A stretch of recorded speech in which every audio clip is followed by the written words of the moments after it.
యోనా పేరు వింటేనే గుర్తుకు వచ్చేది చేప. అయితే యోనా ఓడల్లో నిద్రపోయినప్పుడు నాయకుడు వచ్చి, ఓయ్ నిద్రపోతా, లేచి నీ దేవునికి ప్రార్థించము అని చెప్తాడు.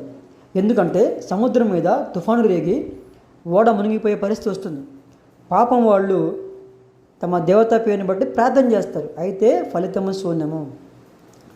అయితే యోనా పేరు మీద చీటీ వచ్చినప్పుడు మరి యోనాను ఎత్తి సముద్రంలో పడవేసిన వెంటనే తుఫాను ఆగిపోతుంది. వాళ్ళు ఆశ్చర్యపోయారు, మేము మా దేవత పేరుని బట్టి ప్రార్థించాము, కానీ ఫలితము శూన్యము. ఎప్పుడైతే యోనాను ఎత్తి సముద్రంలో పడవేశామో అప్పుడు తుఫాను ఆగిపోతుంది. అంటే యోనా సేవిస్తున్న దేవుడు నిజమైన దేవుడు అని చెప్పేసి వాళ్ళు కన్ఫర్మ్ చేసుకుని అప్పటి నుంచి వాళ్ళు యెహోవాకి మొక్కటం, యెహోవాని పూజించడం, యెహోవాని సేవిస్తూ ఉంటారు. కాబట్టి దీన్ని బట్టి మరి మనం ఏం అర్థం చేసుకోవాలంటే, మనం చేసే భక్తిని బట్టి మరి వేరే వాళ్ళు కూడా నిజమైన దేవుణ్ణి తెలుసుకునే అవకాశం ఉందని దేవుని వాక్యము సూటిగా స్పష్టంగా మాట్లాడుతూ ఉంది.